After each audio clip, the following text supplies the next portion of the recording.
programi Prekja me Dr. Charles Stanley, duke ndarë ungjillin në mbar botën. Sot në programin Prekja ju ftojmë të ndiqni një thirrje për pendim. Sa herë keni shkuar tek Zoti për të rrëfyer të njëjtën gjë pa pushim? Sa herë keni thënë atij se sa shumë keq ju vjen për këtë gjë? Dhe sa herë keni thënë që ju vjen shumë keq dhe që nuk do ta bëni më atë gjë? Dhe sa herë keni thënë që s'do ta bëni më kurrë, por brenda vetes keni patur një dyshim të nxarr që do ta bëni sërish? E po ti e di që unë kam rrëfyer, por në një farë mënyre duket se nuk mund të fitoj mbi këtë gjë që kam në jetën time. A nuk thot Bibla që po t'i rrëfej mëkatet tona, ai është besnik dhe i drejtë që të na falë mëkatet dhe të na pastrojë nga çdo pavëdhësi? Pse nuk kam fitore mbi këtë fushë të jetës sime? Për këtë dua të flas gjatë këtij mesazhi të titulluar Një thirrje për pendim. Tani, nëse dikush ju pyet juve se çfarë është pendesa, si do ta përkufizonit këtë? Këtë do ta shohim pas pak. Dua që të hapni Bibla tek Luka 24, kapitulli i fundit i Lukës. Në këtë kapitull të 24, në këtë pjesë të fundit, duke filluar nga vargu 44, Jezusi po i thot dishepujve të tij fjalët e largimit. Dhe gjatë gjithë këtij procesi, ai thot atyre saktësisht se cili është mesazhi që të dalin dhe të ndajnë ato që dëgjuan prej tij, ato që kishin parë dhe që të ishin dëshmitar. Ja se çfarë thot ai duke filluar nga vargu 44. Pastaj u tha atyre: "Këto janë fjalët që unë ju thosha kur isha ende me ju, se duhet përmbushen të gjitha gjërat që janë shkruar lidhur me mua në ligjin e Mojsiut, në profetët dhe në psalmet." Atëre u hapi mendin që të kuptonin shkrimet. Dhe ai u tha atyre: "Kështu është shkruar, dhe kështu ishte e nevojshme që Krishti të vuante dhe të ngjallej së vdekurit ditën e tretë, dhe që në emër të tij të predikohet pendimi dhe falja e mëkateve ndër të gjithë popujt, duke filluar nga Jeruzalemi. Dhe ju jeni dëshmitarët e këtyre gjërave. Dhe ja, unë po dërgoj mbi ju premtimin e Atit tim, por ju qëndroni në qytetin e Jeruzalemit derisa të visheni me pushtet nga lart." Ai thotë që mesazhi që ju keni është pendesa me anë të faljes së mëkateve, dhe fryma e shenjtë do të jetë në ju, mbi ju dhe brenda jush, dhe do t'ju aftësoj ju që ta përhapni këtë mesazh. Tani, çfarë nënkupton Bibla kur na flet për pendimin? Po janë dy fjalë kryesore në dhjetën e re për pendimin, por në thelb ja se çfarë kuptimi ka. Do të thotë një pranim i mëkatit tim që përfshin një keqardhje të perëndishme për mëkatin tim dhe një përkushtim nga ana ime. Dëgjoni, një përkushtim nga ana ime për të ndryshuar drejtim. Që do të thotë, pendimi është më shumë se sa ndjenjë keqardhje për mëkatin tim. Pendimi është më shumë se sa një hidhërim për mëkatin tim. Pendimi është më shumë se sa të ndjej brejtje ndërgjegje mbi faktin që kam mëkatuar ndaj Zotit për veten time. Pendimi është më shumë se sa ndjenjat që ne kemi. Për shembull, një njeri mund të ndjejë keqardhje për mëkatet e tij sepse ka zbuluar se cilat janë pasojat. Mund të ndjejë shumë keqardhje për mëkatet e tyre sepse i ka zbuluar dikush tjetër. Mund të jenë shumë të hidhuruar për mëkatet e tyre për shkak të egoizmit se si i ka bërë të ndjehen, si i ka bërë të duken. Pra kur dikush thotë që pendimi është të ndjesh keqardhje për mëkatet e tua, jo, nuk është kështu. Pendimi është hidhërim mbi mëkatin, jo, nuk është. Pendimi është të ndjesh breng për mëkatin, jo, nuk është. Të gjitha këto që përmendën janë pjesë e pendimit, por nuk është ky pendimi. Në dhjetën e vjetër, fjala hebreje për pendim ishte kthes. Kur një person pendohej për mëkatet e tij, ai ndryshon dhe mendje. Ky ndryshim mendje do të sjellë një ndryshim drejtimi, një ndryshim në sjellje, një ndryshim në zakonet e jetës. Për ndryshe, nuk e kuptoj se çfarë kuptimi tjetër mund të ketë pendimi. Nuk do të thotë thjesht pikëllim, brejtje, ndërgjegje, keqardhje për diçka që ju dhe unë kemi bërë. Ka shumë fakte për atë të cilën do flasim pas disa minutash, por kjo fjalë ka kuptimin të kthehesh, është ndryshimi i mendjes, kur dikush me të vërtet ka një ndryshim të sinqertë të mendjes për Krishtin, për mëkatin e tyre, për jetën e tyre. Nëse kanë një ndryshim të sinqertë të mendjes, ndryshim zemre, pranojnë që mëkati i tyre është kundër Zotit, kundër tyre, atëherë diçka ka për të ndodhur në jetën e tyre. Kur thot që duhet të predikojmë pendimin, sepse Zoti do të ketë një ndryshim në jetën e njerëzve, sepse duke jetuar në mëkat, duke jetuar në mosbindje, duke jetuar në rebelim, kanë për të shkatruar veten e tyre dhe Perëndia e di se cilat janë pasojat e mëkatit. Të gjitha pasojat e mëkatit. Pra pendimi është ndryshimi i mendjes, ndryshimi i zemrës. Kjo do të sjellë ndryshim të zakoneve dhe ndryshim të sjelljes. Një nga arsyet kryesore që njerëzit nuk fitojnë kundër mëkatit dhe vazhdojnë të shkojnë para Perëndisë her pas here për të njëjtin mëkat të vjetër ndodh për arsyeën e thjeshtë se pendimi i tyre është i paplot. Është një pendim i paplot. Tani, ajo që duhet të bëjmë është të shohim vendin që zë pendimin në jetën e dikujt që nuk është i krishterë. Çfarë vendi zë pendimin në jetën e një personi që s'është i krishterë? Pastaj, se çfarë vendi zë në jetën e një besimtari, që në fillim pam se kur predikonte Gjoni, ai predikonte kështu: pendohuni sepse mbretëria e Perëndisë është afër. Jezusi erdhi të predikonte të njëjtin mesazh. Pali tha: Zoti doi që të gjithë njerëzit kudo të pendohen. Jezusi tha që kishte ardhur që të silte në pendim jo të drejtët, por mëkatarët. Pse nuk foli pra ai për shpëtimin? Ose pse nuk foli për besimin, sepse ata i përdorin këto terma si zëvendësues të njëri tjetrit. Pra, kur Jezusi tha se kishte ardhur jo të thërriste në pendim të drejtët por mëkatarët, ai po i thret ata për çfarë? Për një ndryshim në jetë, për shpëtim, për faljen e mëkateve të tyre. Dhe kështu, këto terma shpesh përdoren si zëvendësues të njëri tjetrit për të nënkuptuar pendim që është shpëtimi, por jo gjithmonë ndaj duhet ta lexojmë në kontekstin e asaj që po thoshte dhe asaj që nënkuptonte për këtë. Tani, kur mendojmë për këtë, dikush mund të thotë, tani, unë e di se e përdor këtë për shpëtim, por për sa i përket çështjes së besimit, ose po gjithë këto vargje nga shkrimet e Biblës që thonë që je i shpëtuar me anë të besimit. Për shembull, pendimi as nuk përmendet në Ungjillin sipas Gjonit, madje fjala pendim as që nuk gjendet aty. Po pse jo? Për arsyeën e thjeshtë se ata e kuptonin që besimi dhe pendimi shkojnë dorë më dorë me njëri tjetrin. Me fjalë të tjera, nëse ke besim të sinqert do kesh edhe pendim të sinqert. Më dëgjoni pak. Për shembull, kur Bibla na thot, beso në Zotin Jezus Krisht dhe do të shpëtohesh. Për shembull, këtë i tha apostulli Paul gardianit Filipian kur ai e pyeti se çfarë duhet të bënte për të shpëtuar. Beso në Zotin Jezus Krisht dhe do të shpëtohesh. Ai mund të kishte thënë beso dhe pendohu. Por në mendjen e apostullit Paul, këto dy gjëra ishin plotësisht aq të kombinuara sa ai as që mund ta mendonte që ato ishin të ndryshme. Çështja këtu ishte që ky njeri ta vendoste besimin e tij në Zotin Jezus Krisht. Pas pak do t'u tregoj sepse. Për shembull, Gjoni shkruan: sepse Perëndia deshi aq botës sa dha birin e tij të vetëm lindurin, që kushdo që beson në të mos humbas, por të ketë jetë përjetshme. Pse nuk tha besoni dhe pendohuni, sepse në mendjen e tij, i gjithë koncepti i tij, bindja e tij ishte se besimi dhe pendimi janë si shpëtimi dhe pendimi, janë dy anët e së njëjtës medalje. Për shembull, le të themi që kam një monedhë këtu dhe nga njëra anë themi se është kokë, kurse nga ana tjetër themi se është pil. Tani, kjo monedhë, po t'ju japun këtë monedhë, nëse u jap të gjithë monedhën do t'i keni të dyja. S'mund të keni një monedhë të plot pa patur edhe kokë edhe pil. Nëse do t'ju jepja një flet letre dhe do kishe shkruar diçka nga një anë dhe diçka tjetër nga ana tjetër, do t'i keni të dyja. S'mund të keni një monedhë pa patur edhe kokë edhe pil. S'mund ta keni shpëtimin pa besimin dhe pendimin. Prandaj besimi dhe pendimi shkojnë me njëra tjetrën. Ata nuk bën dallim mes këtyre të dyjave, sepse në mendjen e tyre, në mendimin e tyre, gjithë koncepti është se nëse vendos besimin te Jezus Krishti, diçka do ndodh në jetën tënde. Ky pra është edhe qëllimi i pagëzimit. Për çfarë është pagëzimi? Pagëzimi nuk e shpëton dikë, por pagëzimi është simboli diçkaje.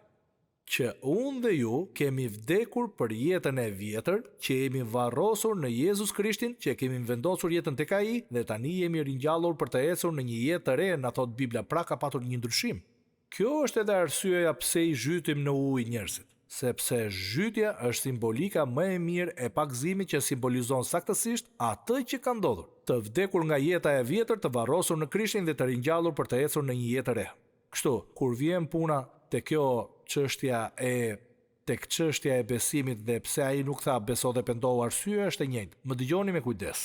Nëse me të vërtetë kam vendosur besimin tim në Jezus Krishtin, kam pranuar që ai është shpëtimtari, kam pranuar që ai është i vetmi që kam mëkatuar kundër tij, ai do të jetë gjykatësi im një ditë dhe unë do t'i jap llogari atij nëse kuptoj se kush është ai. Ta kuptoj sinqerisht se kush është ai, të pendohem për mëkatin tim dhe të kuptoj që kam mëkatuar kundër tij dhe vetes. Dhe nëse është një besim i sinqert, ka për të patur dhe një ndryshim të sinqert. Tani, le të mendojmë pak për idenë e rrëfimit për një çast. Çfarë do të thotë në të vërtetë rrëfimi? Rrëfim do të thotë të them të njëjtën gjë për diçka. Pra, kur unë ja rrëfej mëkatet e mia Zotit, do të thotë që unë jam në një marrëveshje me të për pikpamjen që ai ka për mëkatin tim. Do të thotë që po them të njëjtën gjë që thot ai për mëkatin. Tani dëgjoni këtë. Nëse rrëfim i sinqert do të thotë që po them të njëjtën gjë për mëkatin tim me atë që thot Zoti, po mendoj të njëjtën gjë për mëkatin tim me atë që mendon Zoti, po e shoh mëkatin njësoj si e sheh Zoti. Nëse është një rrëfim i sinqert, atëherë në të duhet të ketë edhe një element pendimi. Sepse nëse e shoh ashtu siç e sheh Zoti, sepse ai ashtu e sheh, që është i gabuar, që është kundër Perëndisë, që është kundër meje, ka pasoja shkatruese ose ka pasoja të këqija. Kështu pra, mënyra si e sheh Zoti është kjo. Është kundër Zotit, është kundër nesh dhe nuk ka vend në jetën tonë. Hiqeni qafe. Përballuni me të, largohuni nga ai, hidheni tutje. Nëse shkoj tek ai dhe i them Zot, unë dua të të rrëfej mëkatet e mia dhe të falenderoj shumë. Ti ke thënë që nëse i rrëfej mëkatet e mia, ti je besnik dhe do të më falësh për to. Perëndi, jam i zhgënjur me veten që e kam bërë këtë. Në emrin e Jezusit, amen. A mjafton kjo? Jo, nuk mjafton. Sepse, më dëgjoni këtu. Unë mund të rrëfej bazuar mbi pikpamjen e idesë që kanë shumica njerëzve për rrëfimin dhe mund të mos më brej shumë ndërgjigje në lidhje me këtë gjë. Mund të mos kem shumë keqardhje për të. Dhe mund të them Zot, ti ke thënë që nëse i rrëfej mëkatet ti je besnik dhe do të na falësh për to, do na pastrosh nga gjithë padrejtësitë. Unë po të rrëfej Zot, të falenderoj që jam i falur në emër të Jezusit. Kjo nuk arriti as në nivelin e zemrës. Rrëfimi është shumë më tepër se sa ti tregosh Zotit se çfarë ke bërë. Mbani mend që do të thotë të biesh dakord me të. Të rrëfesh diçka do të thotë të biesh dakord për këtë. Më dëgjoni, nëse unë bie dakord me Perëndin për mëkatin tim, shkoj tek ai për ta rrëfyer, nëse kuptoj se çdo thotë rrëfim dhe bie dakord me Perëndin për të, ai e urren mëkatin. Ai e urren sepse ka pasoja, ai do që të mos jetë pjesë e jetës sonë.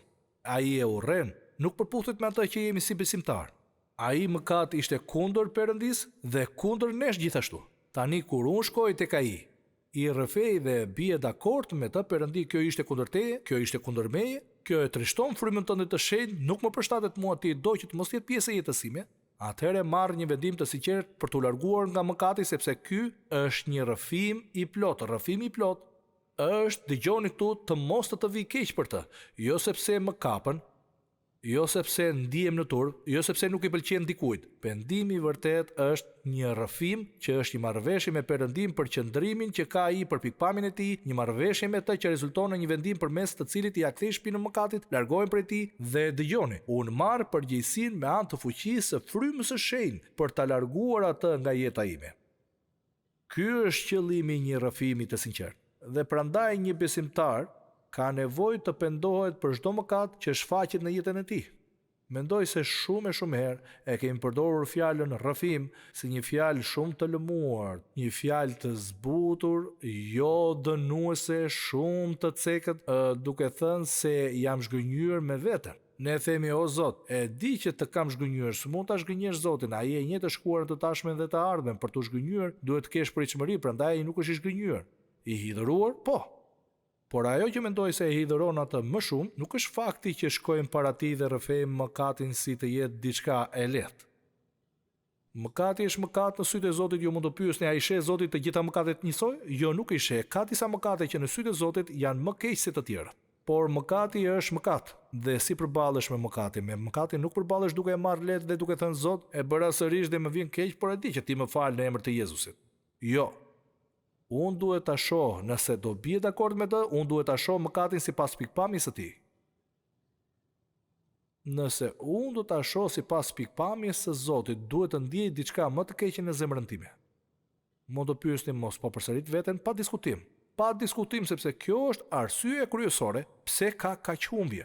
Njerëzit mund të thonë, e di çfarë, e kam provuar për vite me radhë për ta hequr këtë. Jam përpjekur, kam rrëfyer pafund, por a jeni penduar? Me fjalë të tjera, a keni thënë në emër të Zotit Jezus Krisht dhe me fuqinë e frymës së shenjtë? Unë do të bëj një kthes. Unë zgjedh të kthehem, do largohem nga mëkati. Mos do thotë kjo që Satani do t'ju lërë të qetë? Jo. mos do të thotë që s'do rrëzoheni sërish? Jo. Por nëse dështoni sërish, çfarë bëni? Ju pendoheni sinqerisht sepse është kundër Zotit dhe kundër jush, Zoti nuk e do në jetën tuaj dhe ju bëni kthes. Herët avon, ka mundësi shumë shpejt, me çfarë do që ju ka ngacmuar Satani, çfarë do vesi që të keni. Dëgjoni, Zoti do t'ju jap fitore dhe fitoria është shumë e arritshme dhe mund të jetë shumë e menjëhershme nëse punën tuaj me Perëndin e shihni me shumë seriozitet dhe me sinqeritet. Por ja cili është qëndrimi që kanë shumë njerëz. Zoti di që jam i dobët. Zot, dua të falenderoj që ti më kupton që nuk jam i përsosur. O, sa herë ka dëgjuar ai këtë. Zot, ti e di që unë s'jam i përsosur. Jam thjesht një mëkatar i shpëtuar nga hiri. E di që më kupton dhe unë dua të falenderoj që më fal. Tani, pendimi në jetën e një jo besimtari është që ai të shpëtohet, që do të thotë besimi dhe pendimi bashk është një përvojë shpëtimi.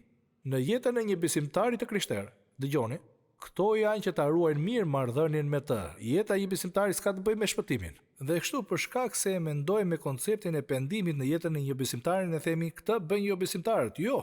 Dëgjoni këtu, këtë bëjnë jo besimtarët gjatë përvojës së shpëtimit, por këtë bëjmë ne për ta mbajtur jetën tonë të pastër dhe të bindur para Zotit.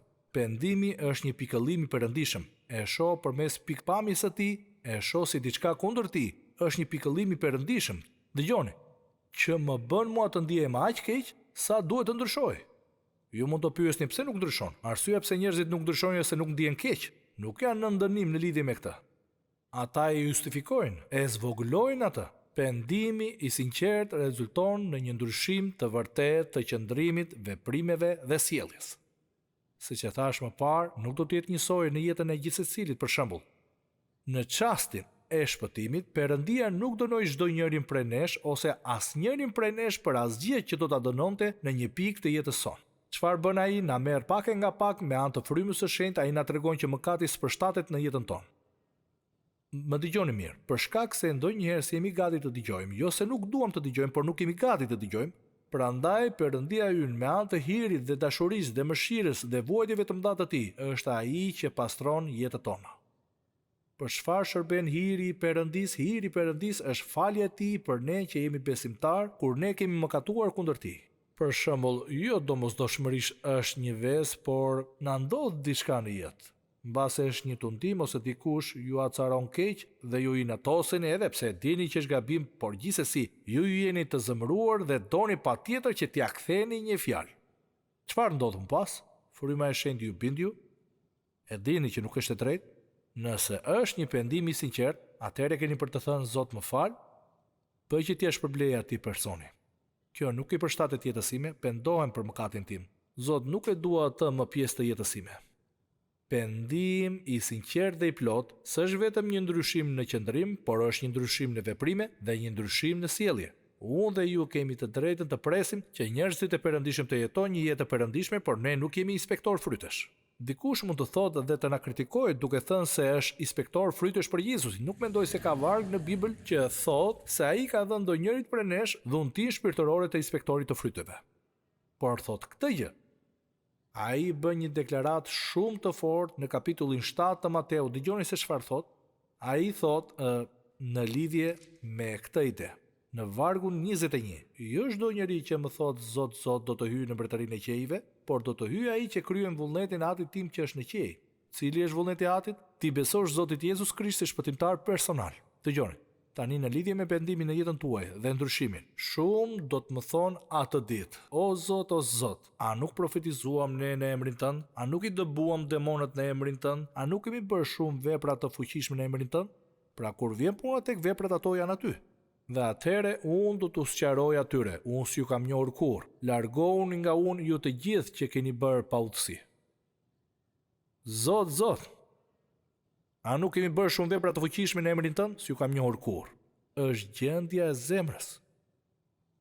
Më dëgjoni, nëse do të ketë shpëtim të vërtet, atëherë do të ketë dhe ndryshim të qëndrimit. Ndryshimi menjëhershëm është nga mosbesimi se kush është ai tek besimi se kush është ai.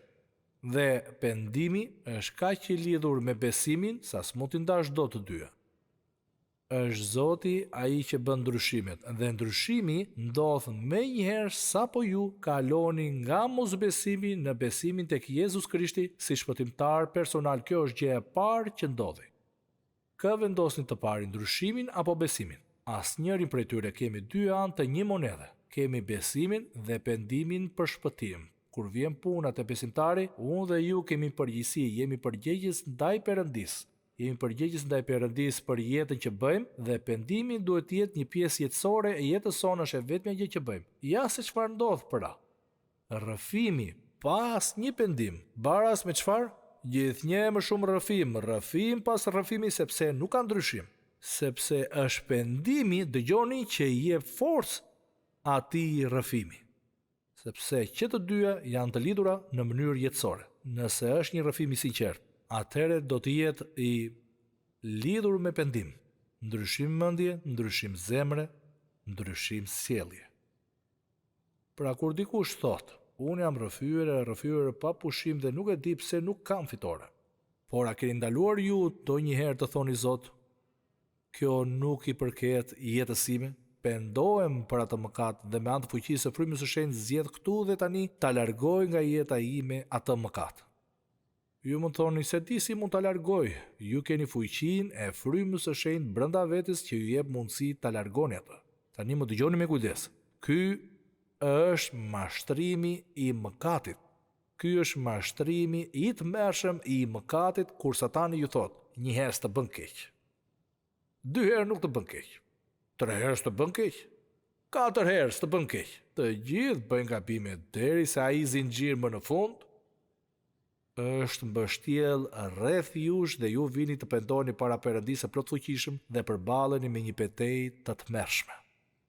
Prandaj kur ju përballeni, dëgjoni, kur shfaqet mëkati në jetën tonë, koha për të përballur me të është pikërisht tani.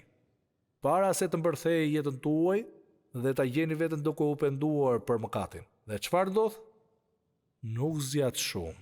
Sepse e keni lejuar Satanin që të pushtojë jetën tuaj. A mund ta prish këtë Perëndia? Po mundet. A do ta bëj ai? Po do ta bëj. Betejë s'është nëse mundet apo jo Perëndia. Betejë është nëse dua unë apo jo që ai ta bëj. Tani, një njeri që ka një ves, e vërteta është që atyre i pëlqen aq shumë ai ves, bëhet pjesë aq e rëndësishme jetës së tyre. E vërteta është se nga njëra anë thonë Zot, nuk e dua këtë në jetën time, por thehet brenda vetes nuk duan që të heqin dorë. Dhe nëse nuk duan të heqin dorë, nuk kanë pendimin të vërtet. Duhet të marrin një vendim që të përballen me të dhe të largohen prej tij, gjë që mund ta bëjnë. Ndaj dua t'ju inkurajoj juve që nëse nuk e keni besuar kurrë Jezusit si shpëtimtar dhe keni pritur që të pastroni jetën tuaj, harrojeni. Kjo nuk është puna juaj. Perëndia do ta pastrojë jetën tuaj. Duhet t'i kërkoni Zotit Jezus Krisht ju fal për mëkatet tuaja dhe të pranoni që mëkati juaj është kundër Zotit dhe kundër jush, që ai vdiq përmes birit të tij Jezusit në kryq, që pagoi plotësisht borxhin tuaj të mëkatit. Në çastin që jeni të gatshëm t'i thoni atij, po, besoj që Jezus Krishti është ai që thotë se është, keni ndryshuar papritur, sepse ka ndodhur një ndryshim i papritur. Po e vendos jetën time në duart e tij, po i besoj Jezus Krishtit për faljen e mëkateve të mia. Keni bërë një ndryshim dramatik në jetën tuaj dhe ky ndryshim do të shfaqet menjëherë dhe për gjithë jetën tuaj. Nëse jeni besimtar dhe jeni kthyer gjërave të vjetra pa pushim, uleni pranë shtratit natën ose çfarëdo që mund të jetë, Zot, ja se ç'ke thënë 1 Gjon 1:9, po e rrëfej sërish, Zot, po pse nuk kam fitore? Sepse ka shumë mundësi që të mos keni patur dëshirë të përballeni me të vërtet me natyrën e atij mëkati, me pasojat e atij mëkati dhe dëgjoni, duhet të ndjeni mjaftueshëm i pikëlluar për atë mëkat sa të zgjidhni ta largoni. Të zgjidhni t'i thoni jo, të zgjidhni që ta praktikoni atë. Zgjidh që ta praktikësh mëkatin dhe gjithë fuqia e Perëndisë është aty për të ndihmuar ta bësh.